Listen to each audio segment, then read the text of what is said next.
apparent that we cannot continue to do the same thing that we did 20 years ago. Marching, demonstrating, and allowing police just to continue to kill innocent people and not be held accountable. We need to be able to learn some lesson for what have happened over the 20 years. So we have to stop and think and see. We have a president, President Donald Trump. Some of us call him racist because his action. You know, I was in the military for 20 years. I worked social action about 16 years. Yes, there was some racist supervisors and some racist commanders. But they have to be confronted. Information must be shared. Communication must take place. Pressure must be applied for them to change their ways. I'm not saying that Donald Trump is racist, but I tell you what, he have made some very racist comments. But God is a merciful God. God is faithful to every one of his promises. God can change the hearts of a president, but you must engage. You must be able to paint the picture. So it will be any doubt about the police brutality and how they are killing innocent people.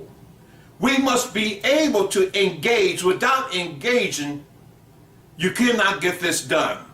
God is working with President Donald Trump. It's now time for a change, and the time is now.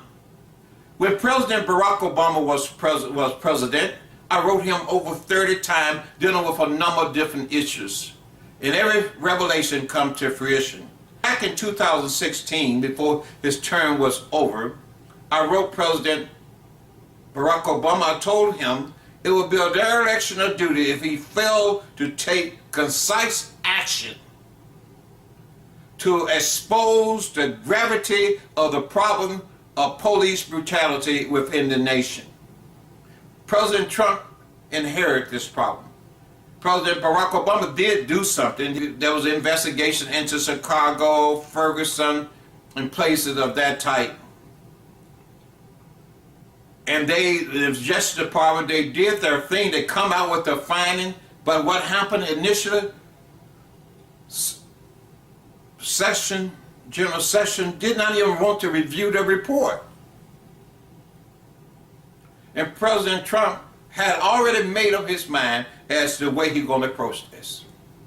What did I do? God had me to conduct an inquiry into the administration and the Justice Department resolved to ensure that the public was safe from police misconduct. It was concluded in words. It was articulated that we want to ensure that the public would be safe, but more emphasis was being placed on making sure that the police officers that go out to protect and serve are safe and protected. But there was no real resolve to hold the police accountable for their misconduct. In reality, that has not been a resolve, in a real sense, to hold the police officer accountable for their misconduct. What God said is that this must come to an end. This must change. We must hold the police accountable. God is not looking for appeasement, and this was conveyed to the President of the United States just like I'm conveying it now. Now, it's not for the President to be attacked, but we must share information very clearly to show the gravity of the abuse. Today is June 4th, 2020. I just completed this work, which is bring forth urgent counsel for President Trump addressing the crisis. I've written President Trump over 20 times since he had been elected president. President Trump was warned about the fertile ground for racial riots across the nation. We are in a state of crisis. Action must be taken now to address it.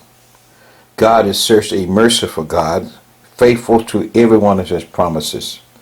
And God showed me a number of things over the years, but this is one of the crises that God had been advising President Trump.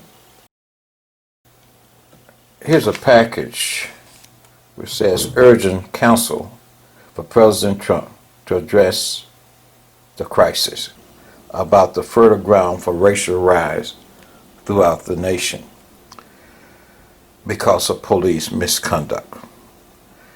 This package has been put into the mail today. This is June the 4th, 2020.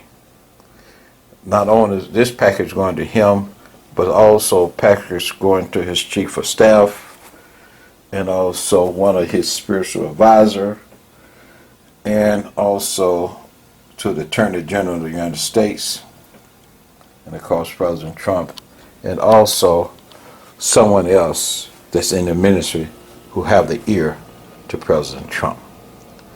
We're prayerful that this communication will reach President Trump because the future of this nation is at risk.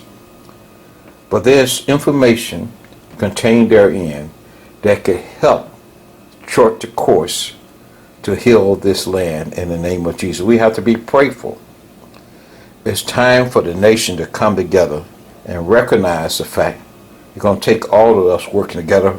If we are praying people, we need to pray now. If we are a member of the House and Senate, we must work together to that end to ensure the safety of our people and law and order is returned to this land. God have called us to do this work.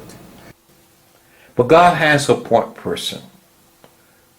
And that point person is Pastor Jerome McCorry. He'll be one of the lead person in this movement. Work with him. God will direct. God will order his footstep in your footstep. Black lives matter!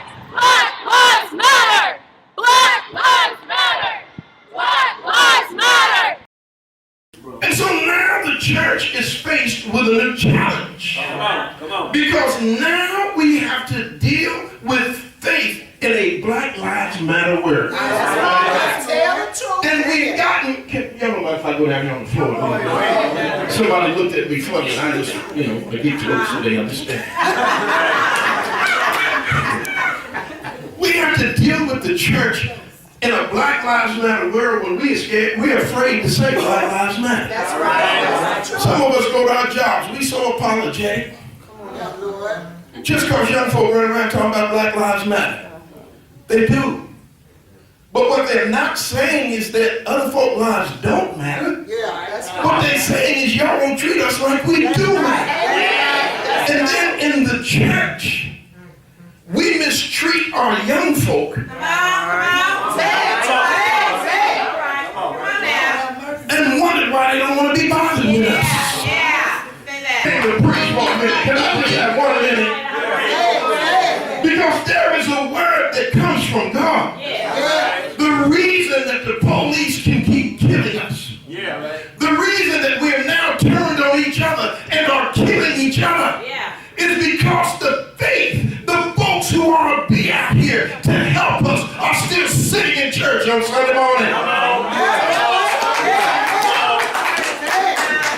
We know the church is important. We know the church matters. But when they're mistreating us on the street, stop telling me how good Jesus is and you ain't involved in the fight to bring justice out here. Can I take a liberty, Pastor Hunter? Brother Hunter, just for one moment. There are some young people in this room.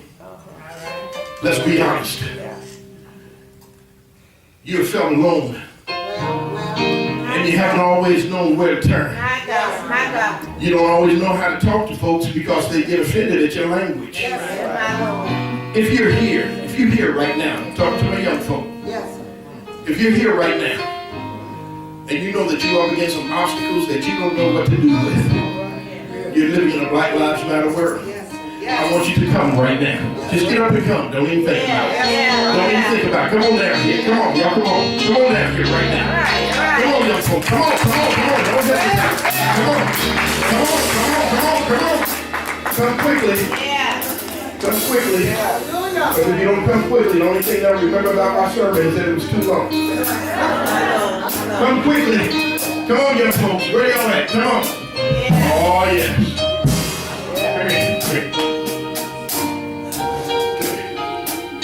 I want you to stand and I want you to face the congregation. Face them.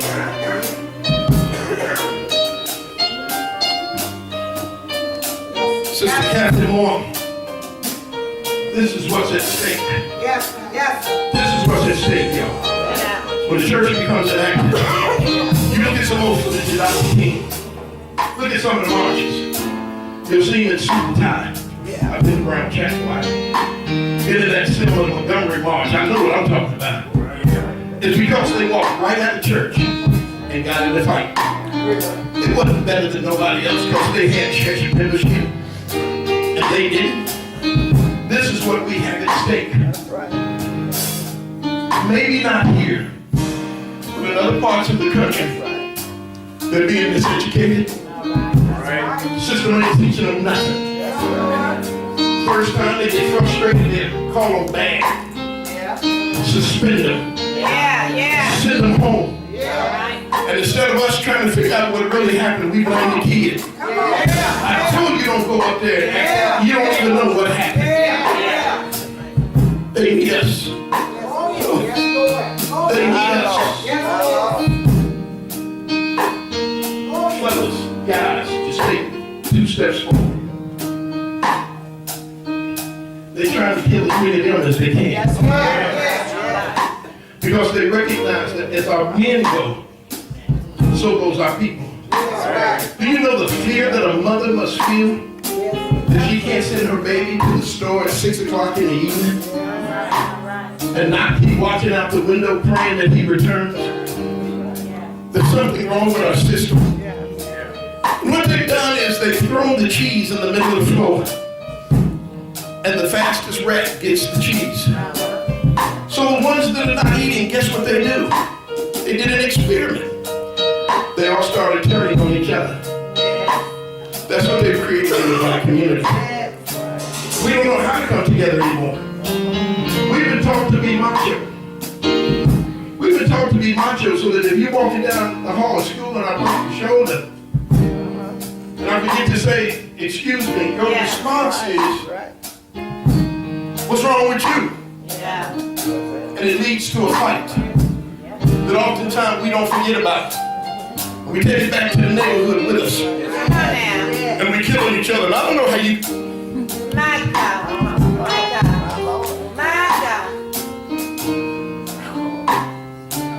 I don't know how you feel about it, but I'm so tired.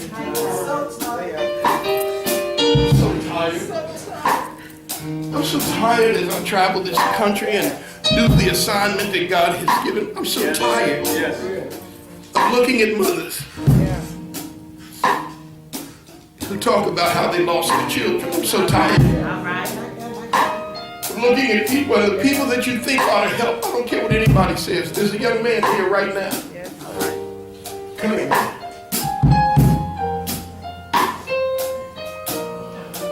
Who knows the police are responsible for the death of his loved one. I watched him the other day. Every time we get near a policeman, he would hide behind grandma. He was scared to death.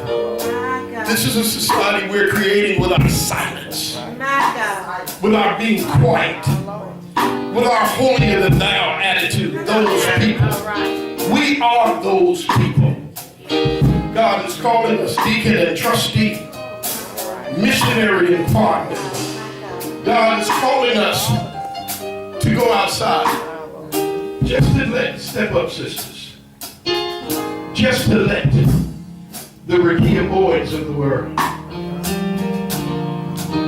just to let the Draymars, the Laquan McDonald's, the 12-year-old Tamir Rices, just to let them know that we can cover them and keep them them safe, but we can't do it staying at home. We have to get involved with them. Finally, one of the people, Reverend Hunt, that we travel with, is a grandmother who was in her home in Detroit with her 7-year-old granddaughter. Look her up if you don't believe me. Ayanna Stanley Jones, 7 years old, was laying asleep. When the police served a warrant and busted in the front door with a flashbang, grandmother was right there and she was trying to say, my grandbaby. And the little girl woke up and a startled, I guess, policeman turned around and shot that 7-year-old girl dead in front of her grandmother. And then later discovered they were in the wrong address. That's the world I know. That's the danger that our young people face. Police officer was never indicted. Justice was never served. Or a 12-year-old Tamir Rice in Cleveland playing in a park with a gun. When I was little, we used to play with them little things too. And on film, within a millisecond, a police cruiser flies up. Nobody else in the park could have been de-escalated. Police officer kicks the car door open and shoots that 12-year-old little boy dead in that park. And America hasn't gotten outraged at the church yet. We still gather and don't even mention it. How about a John Crawford shopping in America's saving place? Well, y'all know about Walmart. And he picks up a toy off the shelf. It's just a toy gun. He picked it up. It was open. He picked it up. Before he could look at it, he slung it on the shoulder and he answered his cell phone. Somebody called 911 and said, "It's a black man in here with a gun." You see it on, how many times have we seen the film? My goodness. The police show up immediately, no questions asked. They open fire on him. They killed him in Walmart. And there was a nice, from what I understand, a lovely white woman by the name of Miss Richard, who had been shopping in the same aisle with her children, and she wasn't afraid because she knew it was a toy. They didn't even tell her anything. They just shot him dead. She had a heart attack and died on the spot. Oh my God. This is America. And all we can do is get mad at Colin Kaepernick because he won't stand for a stupid song written for a nation that does not treat its people of color with respect. We get mad when they show us images of Charlotte burning, when they show us images of Ferguson on fire. What's wrong with those folk? They're tired. Martin King, we always quote Dr. King like he was just such a good guy, and he was. But we act like he didn't want freedom. Dr. King said, let me tell you something, Dr. King said, stop being so hard on folk that write. He said, writing is the voice or the language of those that are not being heard. What do you think they're going to do? They can't find best for leadership. You know what warms my heart and keeps me on this track?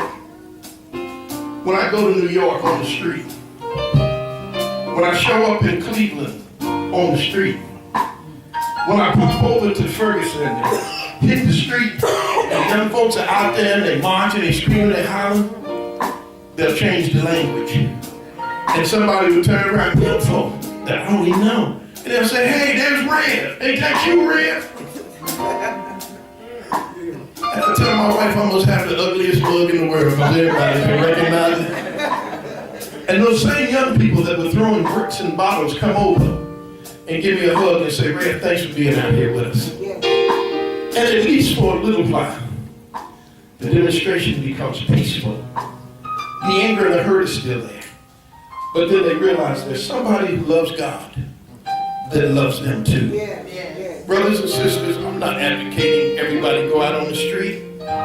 Truth is, there's some folks I don't want out there with me because they scared. Right. And scared folk will get you killed. Right. When I walk with those young people, a lot of them look like this. Shoulders, they chest be all out. And that's what my protection is. I walk real close to him. What's up, man?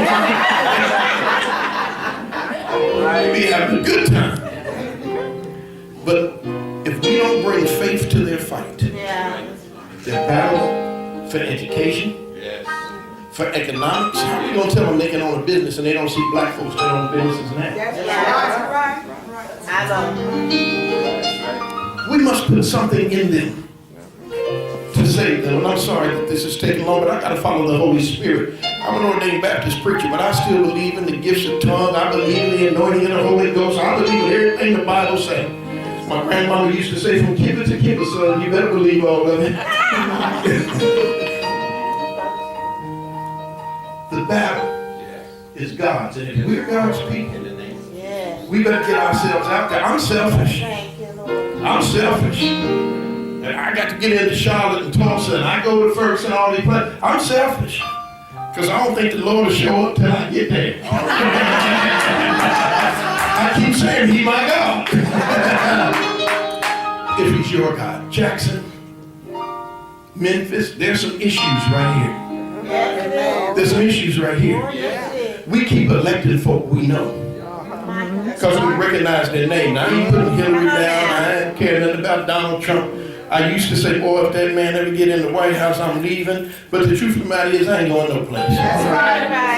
I'm going to use the God that is in me to start an out-of-control Holy Ghost fire that's going to make the seat of the White House hot for you. Amen? I ain't going no place. We are in America, and we're here to stand. If you don't stand for the national anthem, I ain't mad at you. Y'all stop playing that game. All right. Colin Kaepernick is brave. Losing millions of dollars in endorsement deals on a principle, and we still sitting back saying there's something wrong with that. No, it's not. It's God's battle. We have to fight it God's way. That will require our presence. God bless you. I love you. Thank you so much. He's here from Tennessee, and he said he's got something to say, and I believe you got to let young folks speak. That's right. Sometimes we get in trouble because young folk feel like they're not being heard. Exactly. Every now and then we need to hear what they're saying. Exactly. Go ahead, my young brother. So some of y'all might know Gary Hopkins, and I am sick and tired of these police treating us this way. That's right. I don't want this to happen all the time. I don't want this to happen. These police act like we some dumb people, like we don't understand nothing. That's right. Speak. But they stupid. Hello? Tell the truth. That's right. They are savage. That's right. That's savage animals. That's right. Trying to treat us like we are nothing. That's Right. Tell the truth. And I'm here with Toya. All right. I will support her every day. You better All right, little man. All right. Something real quick. Oh, okay. Johnny Go ahead, Carr. John. Yes, young brother. Go ahead, man. Hey.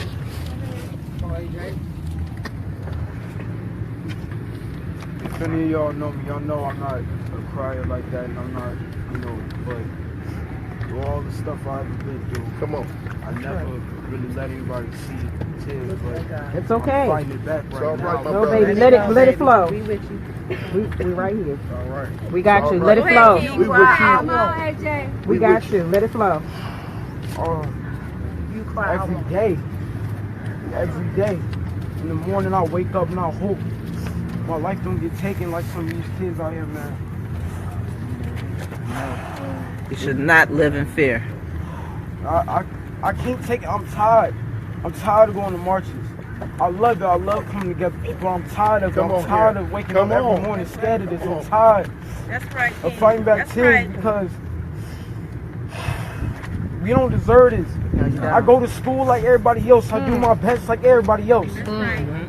A lot of these kids who got killed, amazing students in school. That's right. And they still shooting us down. That's right. They try to make excuses like we criminals every day. They try to paint us as criminals every day. Every day. And I do my part. But they look at me and they want to shoot me and they want to take me down every day. So all these people out here who keep walking past and keep acting like we ain't right here, and keep acting like they got something more important to do. Come on, son. That's right. Tell it. Speak on that thing. Tell I it. need y'all to think about your life real quick. That's right. And think about what we fight for. Because this is something that's not just an individual going through it. This is not something just a couple people going through it. Our lives is at stake all the time, every hour of the day. Yeah. That's right. Every day. These police officers they're gonna close this down. They're gonna put up they're gonna block the streets and make sure they ain't over here, they don't want to support us, okay. But we need y'all out here too. That's right. Y'all from Zion, why y'all ain't out here? Why y'all out here? Right. Why y'all ain't fighting with us? Right. You can knock at their door anytime. Hello? I don't want to see another mother shed tears because of this. I don't want to shed tears because of this. Keep knocking. Now everybody, I need y'all to get loud. I need them to hear us. Don't be embarrassed. Stand up. Speak for what you believe in. Right. So when I say no justice, you say no peace. I want everybody on this block to hear. That's No right. justice. No peace! No justice. No peace! No racist. Police! No racist. Police! Come on, get that brother. Amen.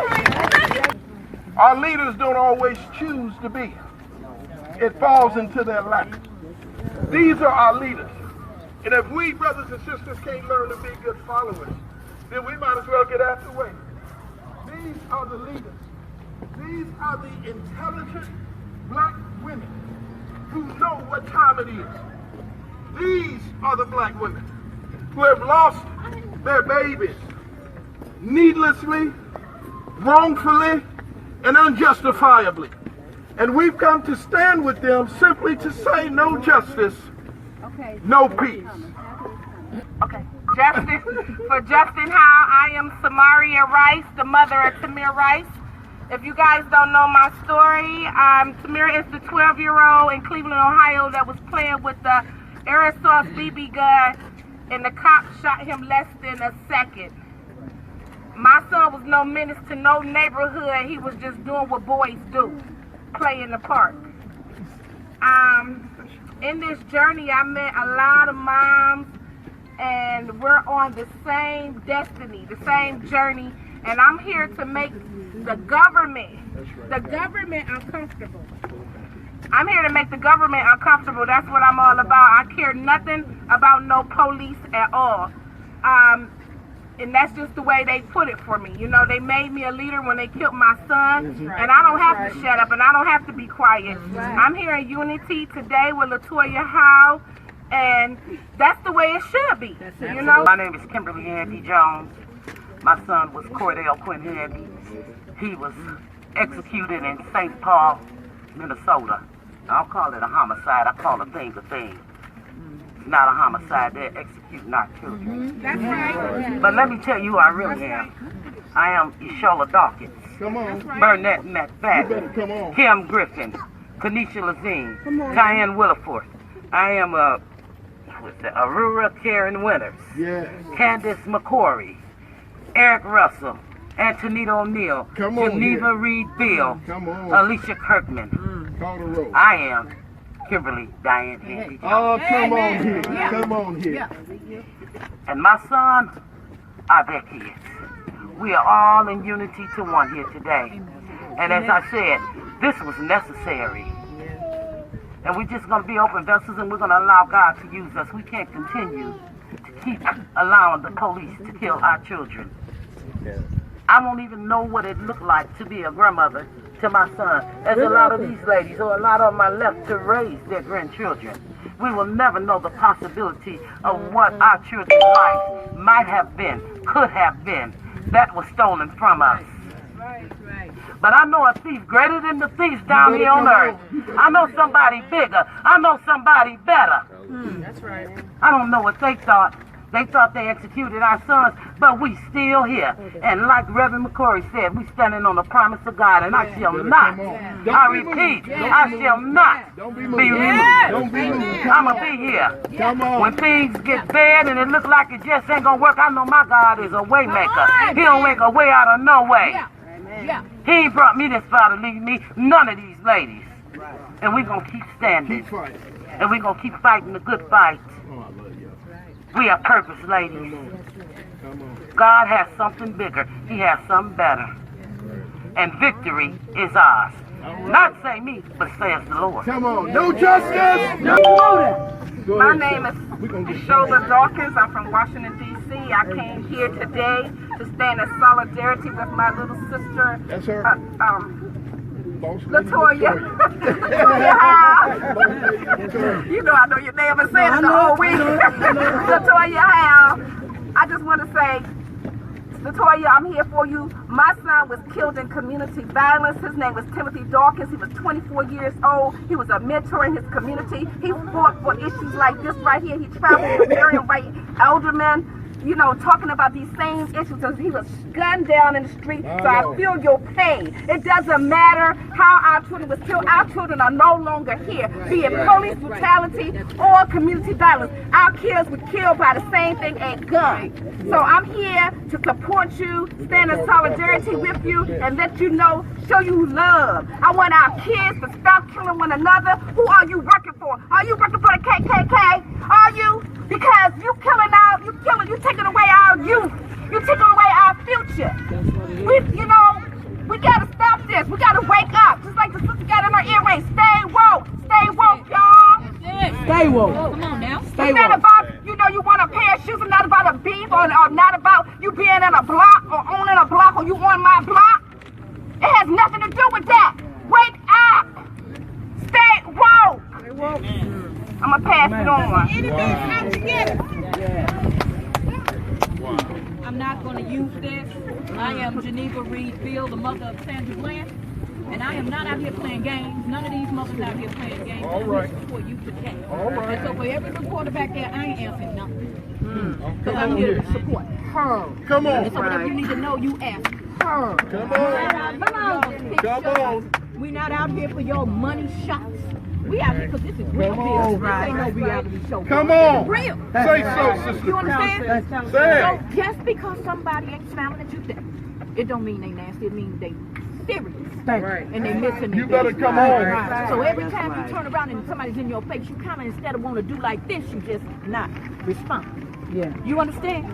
I'm supporting you, baby. There you go. And I'm going to tell you something. It don't matter how your baby left out. I don't care what he was doing. You better come on. I do know he was running. He was right. So he was not a threat. And so the doors were open when they took our babies in Come there. on. But they locking the doors now that we stepping up. You Yeah. understand? Don't you worry about who ain't right here. Because we got you. There you You go. understand that? You got folks here from everywhere. You hear me? You better not shut up. You see, as a unit, we're going to start using hashtag shut up for what? Yeah. All right. Shut up for what? Shut up for what? Shut up for what? Okay. Oh, my. And you cry, you got to cry. You holler, you got to holler. Now I'm a preacher, but you cuss, you got to cuss. Come on. Tell her, preacher. And then you Tell her.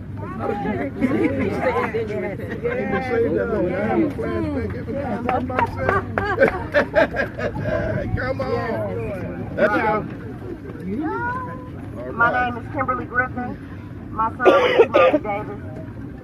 My son was traveling in Ohio, driving while black. Most of us out here do.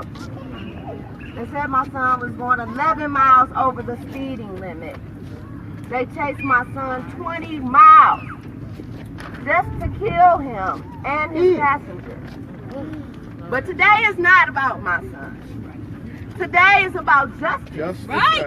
It's And about we all our want kids. justice. It's about all our kids. I Yeah. appreciate you Yeah. today. It's for about all our kids. Yeah. Today, we honor the Howell family. That's right. We love you. Yeah. We need to ask ourselves, when those who take an oath to protect us, but kill us, what do they get? Our kids are gone. We're not getting our kids back. We don't never get to see our children again. But guess what? I was here last year. But guess what? This year, there's new mamas out here. That's right. Next year, it's going to be newer mamas out here. Get tired, y'all. Yeah. The city of Zion need to be right here right now. All of y'all friends need to be right here. Because guess what? You might be over here with us tomorrow. Right. Wake up. Right. Wake up. Wake up. Wake up. He shutting up. They won't. They won't. Not exempt. I want each and every person here to take away from this whole event the fact that when you go home, you get to see your children. All right. You get to see your grandchildren, All your right. parents, your siblings, your loved ones, and that new one that you may fall in love with later.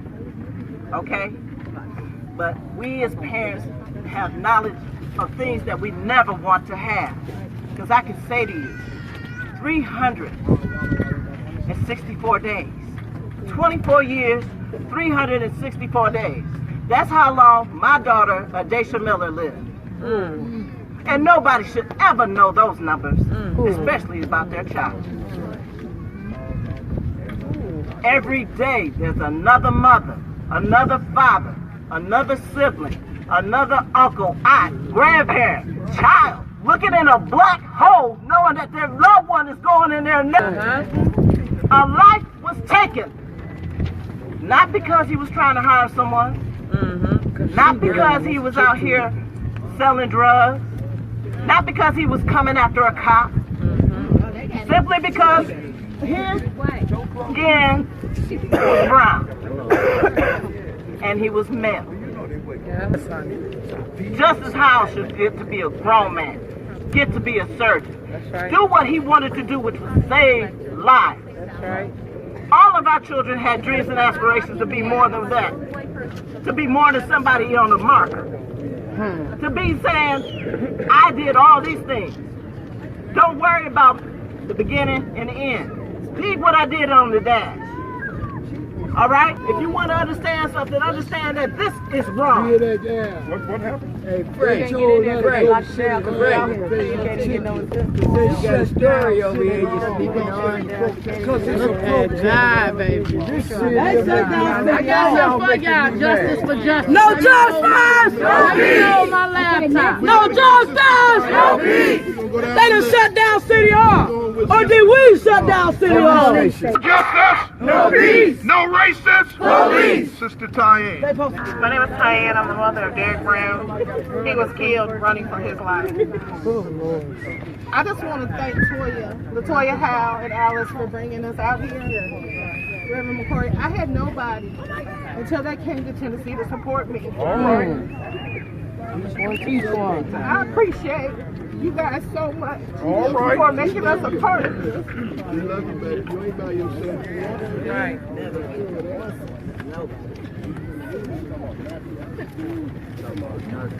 Hey. It's all right, sis. It's all right. It's all right. Never alone. That's the last thing they're going to do. Never alone. And that's why I made sure I came to support her. And I will come every year to support you, Toya. I love you. I love all you ladies. And together we're stronger. We're stronger together. Yes. And I just want to thank y'all.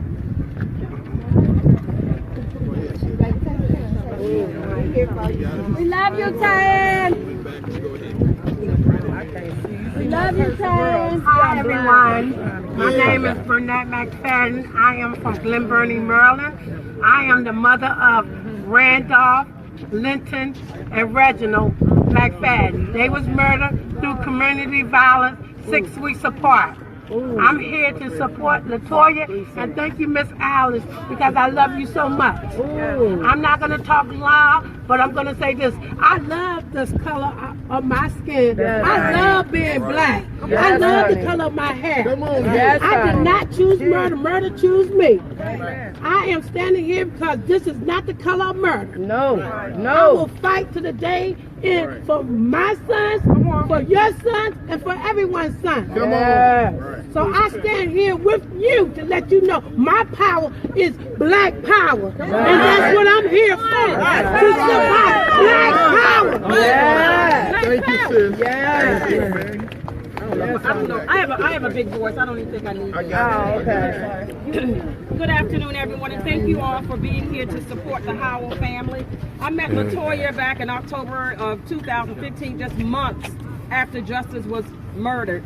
And I told her that day, and I tell her every day, I am here to support you. I'm here from Upper Marlboro, Maryland. All right. My son, Gary Hopkins Jr., was murdered by the police November 27, 1999. So this is not a new fight. No. The murders you're seeing because of social media, that's just the newest way. Yeah, the newest know trend. that I've been on the front line as a freedom fighter for 17 years, yes, 18 years, and I will not give up until Yes, justice. Lord. I will not Yes. bow down. I will say that I want to give a shout out to Janet Baker, who's out of Houston, Texas, whose son Jordan Baker was murdered. And she just enlightened me, and it has resonated with me. And she says, we mothers that are here today are part of a sorority that we didn't pledge to be a part of. We have a lifetime membership. And so this will not go away. We wake up every day with a piece of us missing. I am just in awe that there are not more people here. Me too. You have to reach out and ask others to bring others in. We are stronger in numbers. We can't win this fight alone. My son was unarmed, no drugs, no alcohol, no firearms, as the narrative that we hear every single day. We have to stand up and amplify our stories whenever we get the opportunity. And not just us. We do a better job as mothers sharing our stories. But it's the responsibility of everybody here to tell the truth. To step up and let everyone know. Justus Howell was running. He got shot in the back. How dare everybody in Zion not be here for this Howell family today? It is just, I am in awe that they're not here. Latoya, Alice, I will be here. I will be here for you every single day. We have an organization in Maryland where it's just local to the DMV area, but we reach out to every single mother that is here because we know how Latoya feels today. We have been in your shoes, Latoya, but know that God has got you. That's right. We are in this for a reason. We have been chosen, mothers, grandmothers. We have been chosen, and let's get up. And make the necessary change. Thank you. I love you, Latoya. Can I see the bullhorn? I got a big Sister O'Neal. Sister O'Neal.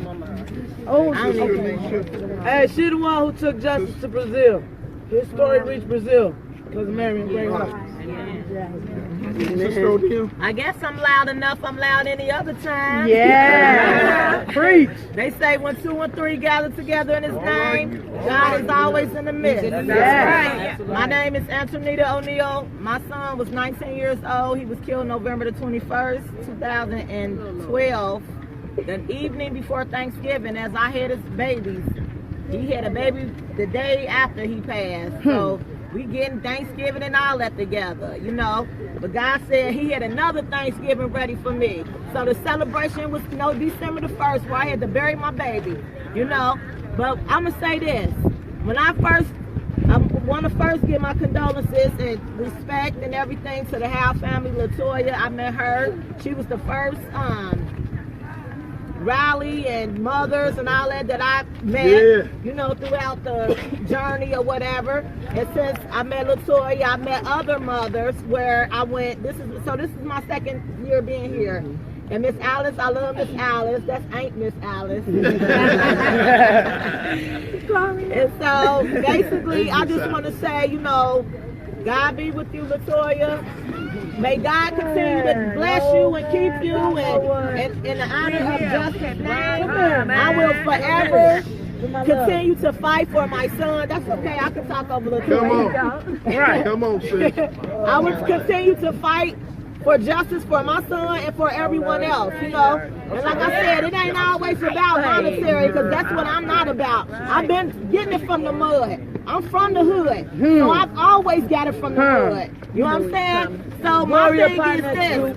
You share, you invite, and you educate. And that's my whole thing. So if you ain't got the education to provide to other people and to gather these kids and the community together, then we fall. You know what I'm saying? So we got to keep on educating. We got to share. We got to share the invite. We got to educate them to come out. Each one teach one. Each one teach one. All right. Each one teach one. Sister Kirkman is here from Cleveland, Ohio. Yes. Sister Kirkman. Yes, God. I would like to thank Latoya. Yeah, you got it. Go ahead. My son got killed 10 years ago by a police officer in Cleveland, Ohio. My son, the police officer, you know, was trying to tell my son, put your hands up, put your hands up. And my baby, they caught it on the 911 tape. And my baby was saying, I swear to God, my hands are up, sir. I'm not doing anything. They shot my son Carl 8 times and a bullet ricocheted in the back. And, you know, hit my son in the back. So I didn't receive justice like nobody else for my baby. And I'm going to fight to the bitter end until I receive justice. You know, I miss my baby. And y'all gonna get justice. And I'm just so happy that I met all the mothers, because without none of the mothers, you know, I don't know where I'd be right now, because I always prayed to God for 10 whole years. God, don't let me die with a broken heart, because it hurt me so bad that my baby is not here with me. So, like we always say, you know, get everybody, you know what I'm saying, your friends, your family, because if we had all those people, and I always say, please don't let death knock at your door. Come on. Thank you. No justice. No peace. No justice. No peace. No racist. Police. Oh, come on. One thing, because my son was a 19-year-old college student. His last paper that he wrote, his essay was, "It Takes a Village." His last essay was, "It Takes a Village." So let's not allow our children's deaths and murders to be in vain and be part of the village. Somebody ought to holler, it takes a village. It takes a village. Oh, it takes a village. It takes a village. Donna lost her son to police murder. She's here speaking as a mother and also speaking on behalf of other mothers and fathers and sons and daughters, brothers and sisters who have lost their loved ones to police violence. Give your hand and your love to this mother who lost her young son to police violence, Donna Dimely. Thank you. First, I'd like to send out a special thanks to the universe for this revolutionary consciousness movement to stop police brutality, repression, and the criminalization of a generation. As a mother, there's a virtual reality I have to face every morning, and that's that I'll never see my son, Marc Fitzsimmons, again. I never thought I'd be here speaking about the murder of my son, Marc, by the LAPD Southwest Division. My son was reared to be a lover of God, family, friend, and neighbor. He was taught to respect law and authority. He was gifted and graduated from Fairfax High School with honors and was accepted to UCLA at the age of 15 years old. He had a great work ethic. However, in his early 20s, he was challenged with bipolar syndrome, a chemical imbalance in the brain which causes mood swings. Little today is known about this illness. This left him vulnerable.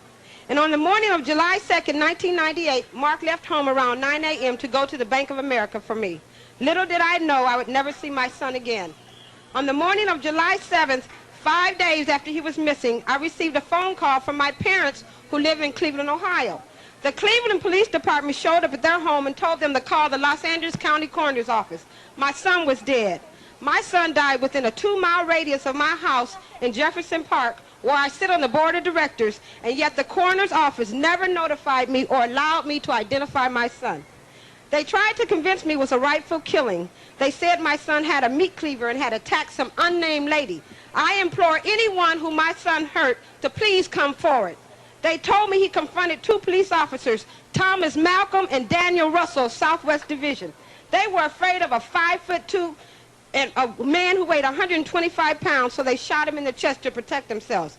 Captain Gary Brennan of Southwest Division told the community of Jefferson Park, where my son planted trees, that it indeed was a rightful shooting.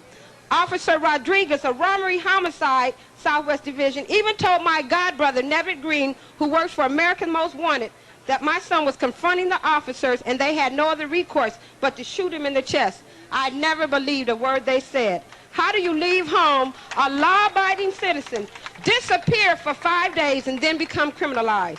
When I received the autopsy report, he was shot twice in the back.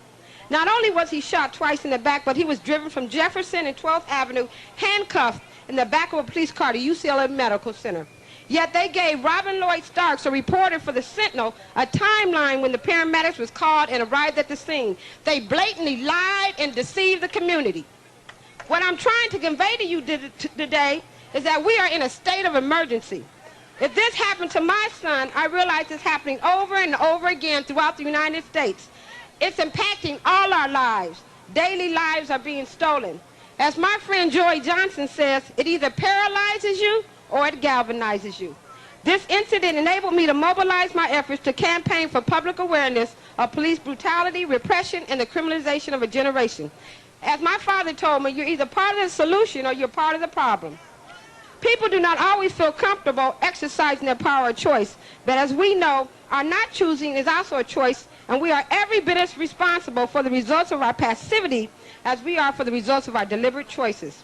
Throughout history, the really fundamental changes in society have not come from dictates of governments and the results of battles, but through vast numbers of people changing their minds, sometimes only a little bit by little bit. By really changing their internal image of reality, people can change the world. As more and more people come to understand this fundamental truth and then take appropriate action, new solutions are inevitable. Transformation can only occur throughout our communities if each of us stand up and be counted. And today, you are the visible demonstration, individually and collectively, that you are standing up and being counted. As my father said, you either stand for something or you die for, or you fall for anything. But today we're all saying enough is enough. No more business as usual, rights for all. Either human rights belong to everyone or they are guaranteed to no one. We are here today demanding rights for all. Thanks for your love, thanks for your support, and thanks October 22nd Coalition and the Stolen Lives Project for providing me this platform to alert and wake up America. Alice, Latoya, thank you all for having me from the bottom of my heart, and we're going to get justice, because it's not just us. Okay. Does everybody mind if I don't use this bullhorn? I feel like it makes it really personal. And what we're here is for a very personal reason. I'm from Madison, Wisconsin. My nephew was Tony Robinson Jr. He was shot and killed by the Madison, by the whole institution. That's right, that's right. That's exactly right. Latoya has come to every single march that we have had. And just the amazing level of support that I see throughout this community. Because, I mean, welcome to the block. Crooked cops don't play fair here. And that's right. We get body bagged and toe tagged every day. And we fight for a bigger purpose. We fight because we know that when they buried our children, they planted seeds. And from those children that they buried, there's something deeper growing, something bigger growing, bigger than any one of us. My nephew knew that he was going to be great, just the way that Justus knew that he was going to be great. And on the way up here, I was thinking what I would say to everybody if I did speak. And I was wondering if everybody could repeat after me. We will not stop. We will not stop until the day that we see justice. Justice For Justus Howell. For Justus Howell. For Justus Howell. For Justus Howell. For Justus Howell. For Justus Howell. For Justus Howell. For Justus Howell. We will not stop. We will not stop until the day that we see justice. Justice For Justus Howell. For Justus Howell. For Tony Robinson. For Tony Robinson. For Tamir Rice. For Tamir Rice. For Cordale Handy. Cordale Handy. Angelo Miller. Angelo Miller. Say a name. Maury Davis. Maury Davis. Gary Hopkins. Gary Hopkins. Sandra Bland. Sandra Bland. Derek Brown. Derek Brown. Timothy Dawkins. Timothy Dawkins. Darren Hannah. Darren Hannah. Dontez O'Neal. Dontez O'Neal. John Crawford. John Crawford. Adaisha Miller. Adaisha Miller. Let's go. Too many names. Too many. Brandon Jones. Brandon Jones. All right. Terrence Cullum. Terrence Cullum. Ayanna Stanley Jones. Ayanna Stanley Jones.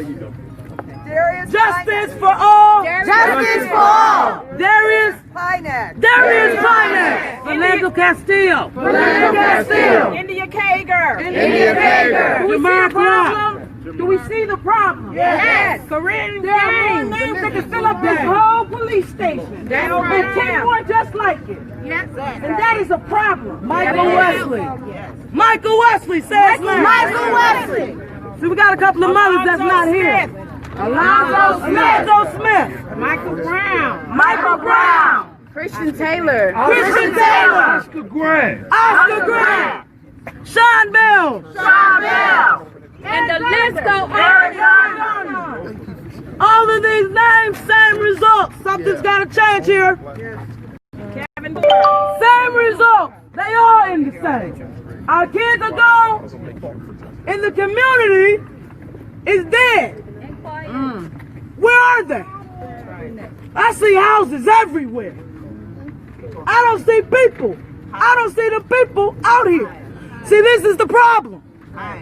This is why mothers like us will continue to fight. That's right. We will continue to beat these streets. That's right. Until they see that we ain't going nowhere. That's right. Because they act like they blind, deaf, and dumb. But they will see us get victory. We will gain justice. And we ain't going to stop. That's right. Tell y'all something about me. Okay? I doubted the whole community design. I doubted the whole entire. Al, you know. Okay? But God showed me. Okay? God showed me that these lights is all we need. He showed me that these lights are all we need. And it's power in every single last one of y'all. That's right. And as long as that we have this power burning in us, they will see. Thank you, Lord. Thank you for giving me the word. They will see. We will gain this victory. And I'm tired of saying, oh, where are my supporters? That's about to end. That's about to end. I'm about to change that on up. Because he's giving me these words as I speak, y'all. So let me tell y'all, thank y'all for the support. And y'all continue to be with me. Because I'm here for y'all, too. I ain't going to stop. And I'm going to get greater. We will get greater. That's right. I believe that and I receive that. That's right. And it's power in numbers. Power in numbers. And there she goes up on the stage. Hello, Washington, D.C. Welcome to Black Lives Matter Plaza. It's so wonderful to see everybody peacefully protesting, wearing your mask. You know, if you're like me, on Monday you saw something you hoped you never see in the United States of America. Federal police moving on American people, peacefully protesting in front of the People's House. If you're like me, and you saw George Floyd's life snuffed out for the world to see, you know that we have to speak up loudly for more justice and more peace.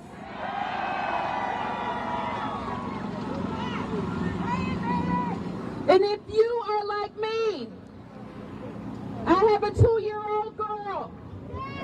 I want her to grow up in a country where she's not scared to go to the grocery store, not scared to go to work. I want her to grow up in an America where she can be a senator in the 51st state in Washington, D.C. Special report, Remembering George Floyd. Reporting from Minneapolis, here's Lester Holt. Hello, everyone, and welcome. We are here at North Central University in Minneapolis to bring you live coverage of the memorial service for George Floyd, the first in a series of observances that will culminate in his burial next week in his home state of Texas. 10 days ago, just over 2 miles due south of here, George Floyd's life ended at the hands of 4 Minneapolis police officers, including one who pressed his knee into Floyd's neck for nearly 9 minutes as he lay dying in the street. Those officers, as you know by now, were fired and have now all been charged in his murder. In death, George Floyd has become larger than life, known the world over as a symbol of police brutality against African American men. His name now a rallying cry for change and social justice. In the words of his 6-year-old daughter, Gianna, Daddy changed the world, and that is likely to be a theme in the memorial service here today. How y'all doing first? My name is Philonise Floyd, brother of George Floyd. Well, we come up together. We didn't have much. Our mom did what she could. We would sleep in the same beds, play video games together, go outside and, you know, play catch with the football. And I used to say to myself, like, man, you can't throw. You can't throw at all. You know what I mean? Because the ball never came to me. And years down the line, because I was catching with one hand, two hands, any way you threw it, I started being able to catch it. He said, I can throw, but I just wanted you to go get the ball. The ball don't need to come to you. You need to go get the ball. But, you know, my brother, we did a lot of things together, from like talking with my mom, dancing with my mom, cooking with our mom, brothers and sisters. Man, so much. We made banana mayonnaise sandwiches together, you know. It was a family thing, you know.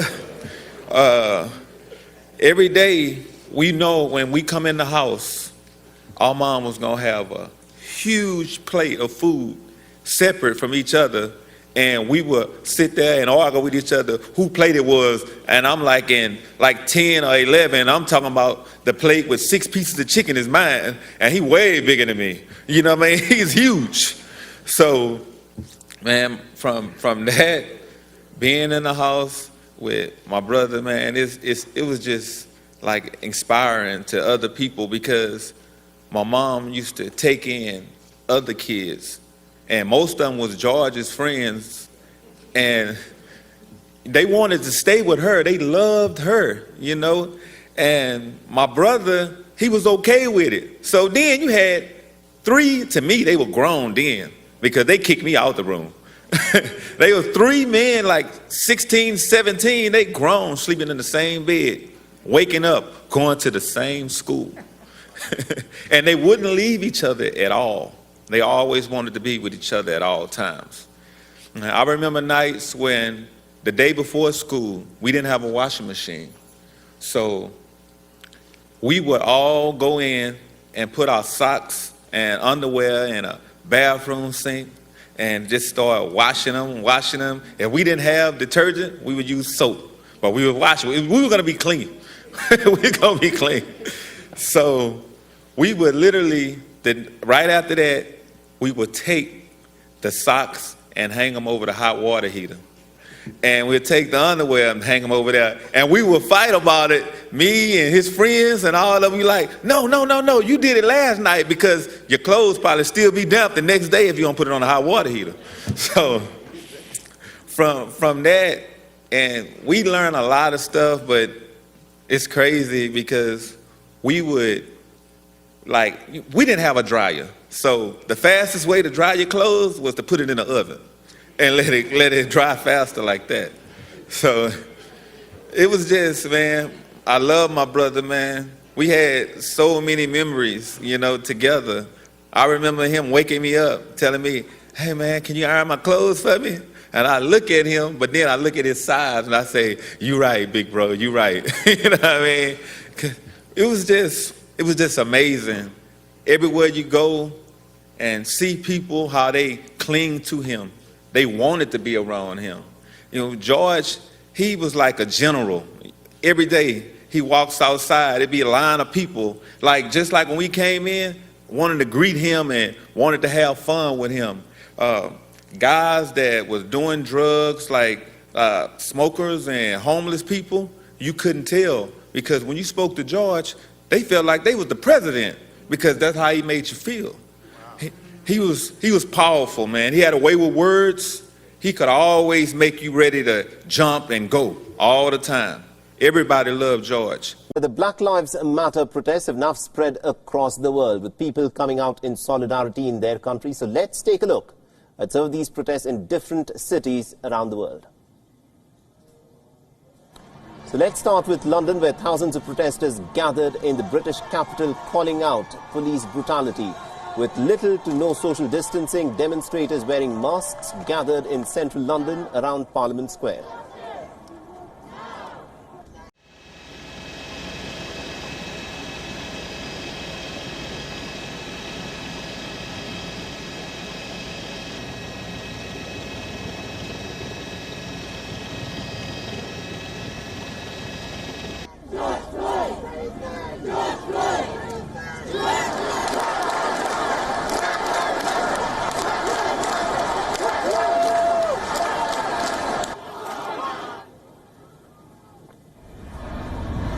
And in Berlin, protesters were arrested after throwing stones and bottles at police officials. Thousands of protesters gathered to show solidarity with the Black Lives Matter movement. The demonstrators also gathered in other German cities such as Munich and Frankfurt to protest against racism, police violence and the death of George Floyd.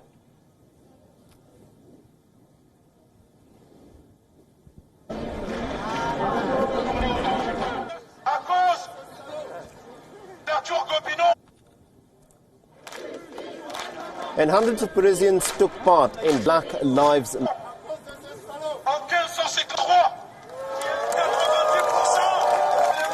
Matter rallies to demonstrate against police brutality. The French authorities have banned and demonstrators in the northern French city of Lille even took the knee on demonstrations that were planned outside the US Embassy and also on the lawns near the Eiffel Tower, honoring George Floyd.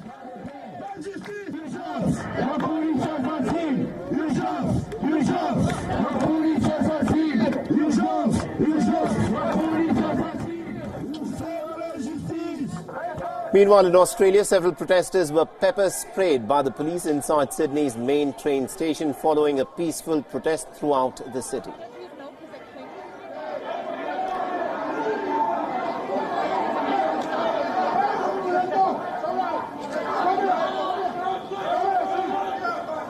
They're wearing black masks with the Korean words for "can't breathe" written on it. Dozens of South Korean activists and foreign residents marched down the streets of Seoul in solidarity with the Black Lives Matter movement.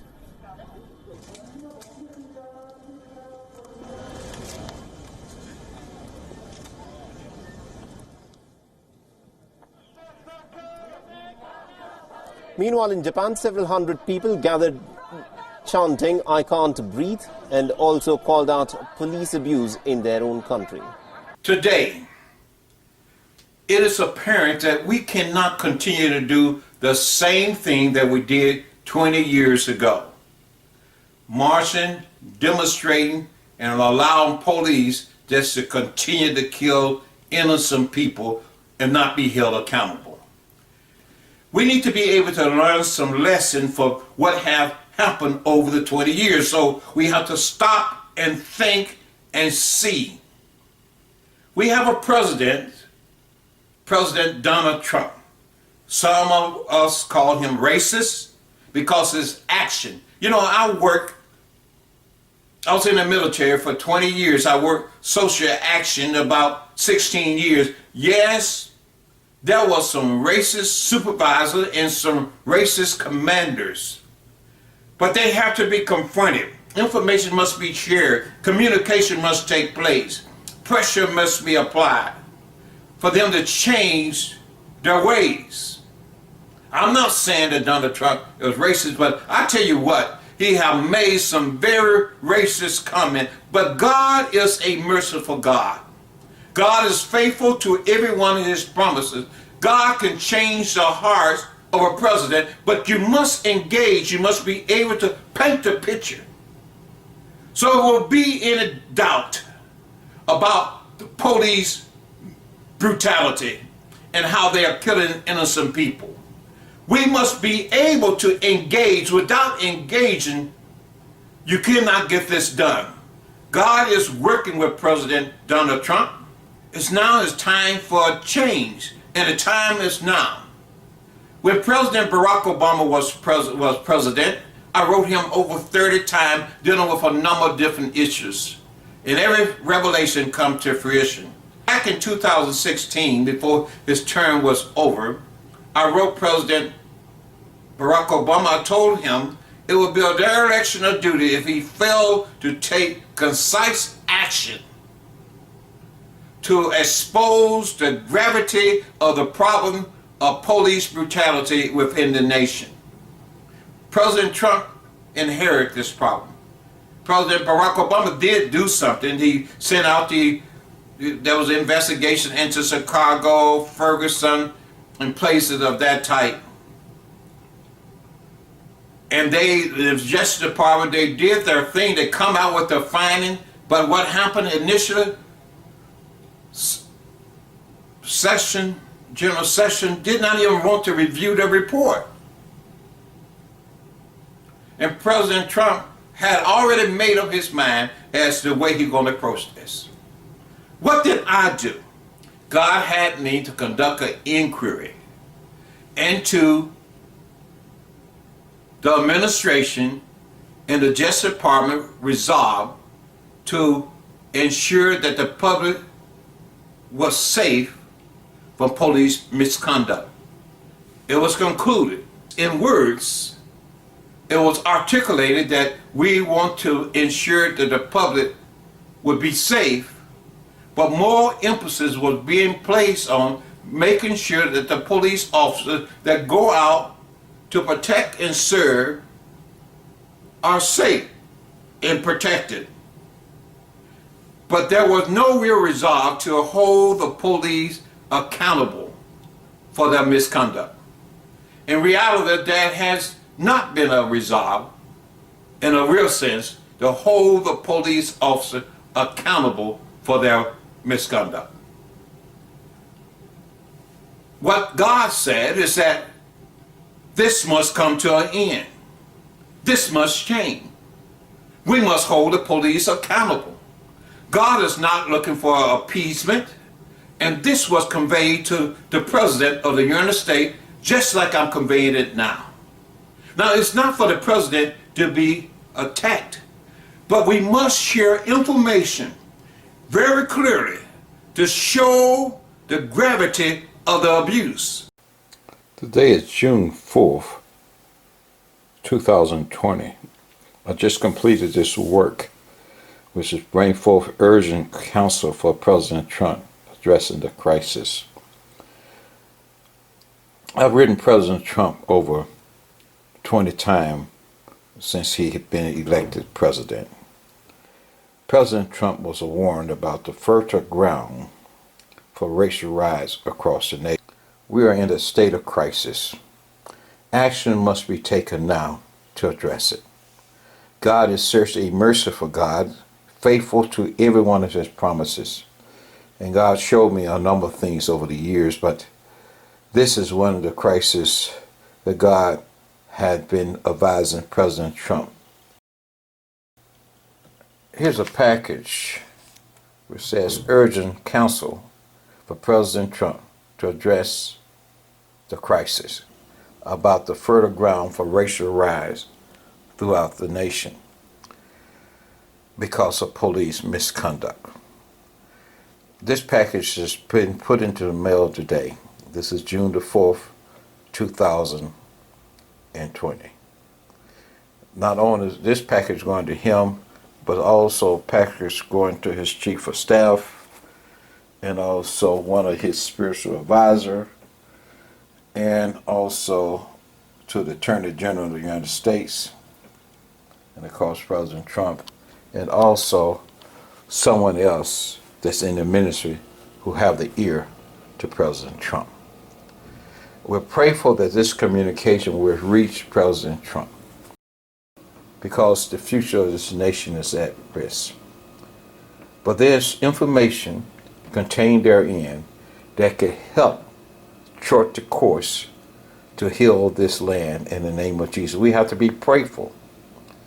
It's time for the nation to come together and recognize the fact it's going to take all of us working together. If we are praying people, we need to pray now. If we are a member of the House and Senate, we must work together to that end to ensure the safety of our people and law and order's return to this land. God have called us to do this work. Thank you for watching the video. This is the first step. But I'd like to say to you, God has spoken. Now it's time to end police brutality, and we must hold the police accountable. Now we invite you to visit our website, revelationuptotheminute.org. There are articles posted on that site, which is entitled, God Has Spoken.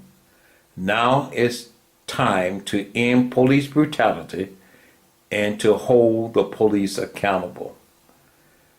In this article, you'll receive more insight of the action that we need to do today.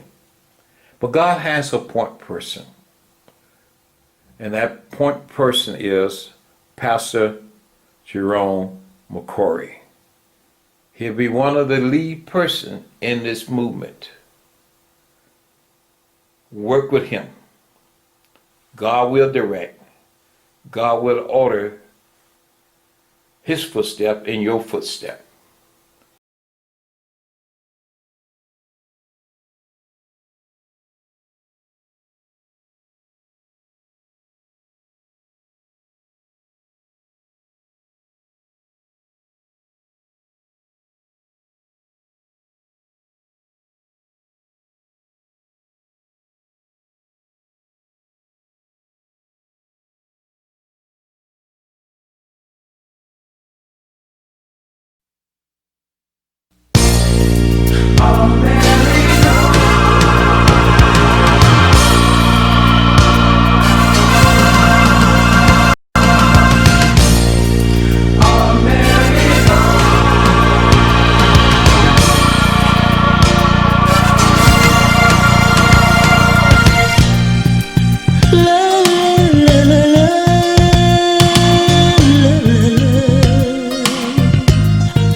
Remove the pain and give them hope.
We must come together as one. 21st centuries are all leading. All this crime and hate must come to an end. Children crying all around the world. We must remove the pain and give them hope. America, please, America.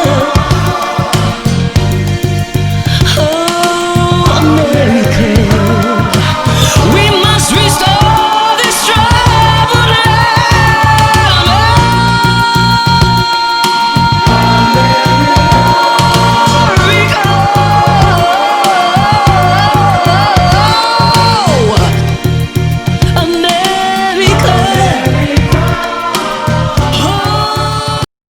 Second Chronicles 7:14 says, if my people, which are called by my name, shall humble themselves and pray and seek my face and turn from their wicked ways, then will I hear from the heaven and will forgive their sin and will heal their land. Surely Christians are called by the name of Almighty God in the name of Jesus. We must repent, discover our sins, and surely God will heal our land.